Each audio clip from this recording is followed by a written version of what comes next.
Bonjour à toutes et à tous. Excusez mon petit décalage par rapport à l'enchaînement de la matinée. Moi, je suis très heureuse de vous retrouver aujourd'hui à cette journée d'échange. Et je sais que c'est un moment aussi important, on en parle régulièrement avec mon équipe à l'Agence régionale de santé, et c'est un moment aussi important de travail. Alors une journée consacrée à un sujet qui est malheureusement d'actualité, puis une actualité durable, je dois dire, l'impact du réchauffement climatique sur les situations sanitaires exceptionnelles.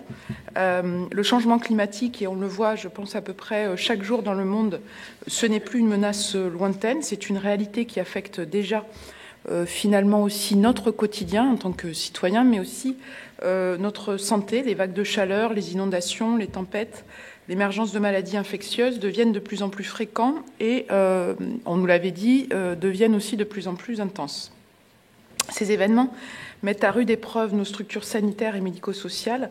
Et aussi, elles nous obligent et elles nous incitent à repenser les stratégies de prévention, de gestion des crises, et donc des logiques aussi d'adaptation continue face à ces différentes situations exceptionnelles. Alors, face à ces défis, notre rôle à tous, en tant qu'acteurs du système de santé, sont essentiels. On a beaucoup employé ce mot, mais là, il convient. La résilience des établissements de santé, des établissements médico-sociaux ou des acteurs de santé de la ville, elle est importante. Elle doit se travailler en continu et c'est vrai qu'elle ne repose pas uniquement sur des infrastructures solides, ça c'est un élément majeur, mais aussi sur des équipes formées et sur une capacité que nous avons à anticiper sur les événements et sur les organisations qu'il nous faudra apporter pour y répondre.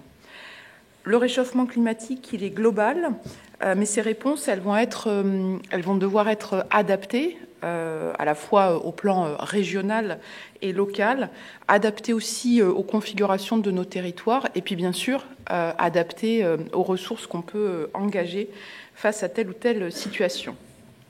Les plans Orsan rédigés en 2023 et 2024, en collaboration avec de nombreux acteurs présents dans cette salle, constituent la doctrine d'intervention régionale pour ces différents événements qui pourraient survenir. Et je voulais aussi tous chaleureusement vous remercier, tous ceux qui avaient contribué, souligner aussi et faire un clin d'œil à toute l'équipe de l'Agence régionale de santé pour ce travail très dense, très robuste sur le plan Orsan. Et effectivement, donc, ce plan inclut aussi les épisodes climatiques extrêmes. Alors, il est important aujourd'hui que nous puissions identifier collectivement les leviers qui nous permettront d'apporter une réponse efficace. Et puis, dans la poursuite de ces travaux d'envergure sur Orsan, j'attacherai aussi une importance particulière à la formation. Alors ça, vous le savez encore mieux que moi, mais la formation des professionnels aux situations sanitaires exceptionnelles et aux moyens consacrés à ces problématiques. Mais là, vous en êtes, je parle à un public de convaincus, donc vous êtes très nombreux à travailler sur ce sujet. Ce sujet, il se travaille en continu, il se travaille par capillarité et voilà, on doit aussi, dans cette logique d'anticipation et de gestion du risque, toujours consacrer du temps et des moyens à ces formations, quel que soit finalement le devenir de ce risque. Et je crois que des journées comme celle-là nous invitent aussi et permettent de mettre en avant le travail qui est conduit et qui doit, je parlais de capillarité, mais qui doit justement, autant pour des gouvernances d'établissements que des acteurs de terrain, qui doit être une priorité à tous les niveaux. Alors l'ARS, en lien avec les ESRR,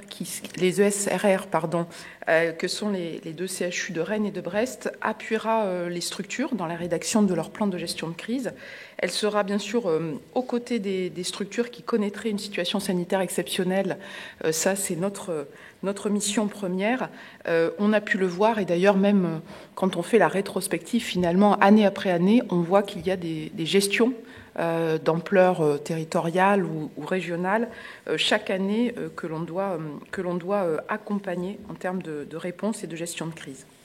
Alors je voulais profiter aussi de de ces quelques mots, bien évidemment, pour vous souhaiter à tous une bonne et heureuse année, nous souhaiter une année de travail et d'action, et encore une fois saluer votre engagement dans cette préparation des situations sanitaires exceptionnelles, votre expertise et votre capacité aussi à vous adapter à ces situations d'urgence sont vraiment des atouts très précieux sur lesquels, moi la première, je sais compter, et c'est important dans une logique d'action publique, et c'est important bien évidemment pour notre système de santé.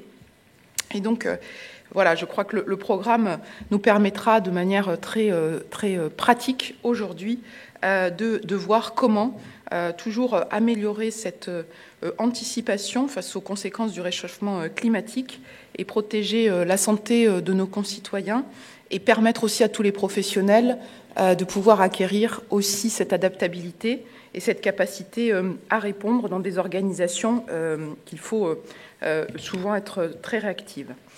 Alors, souhaitons-nous, on pourrait se souhaiter plein de choses en ce mois de janvier, souhaitons-nous que 2025 soit aussi une année qui permette justement de consolider ces très gros travaux Orsan que vous avez conduits avec nous sur 2023 et 2024. Et bien évidemment, c'est toujours très bien et extraordinaire de se préparer quand en plus le risque n'arrive pas. Mais ça, on ne sait pas le garantir. Alors, je vous souhaite une très belle journée de travail.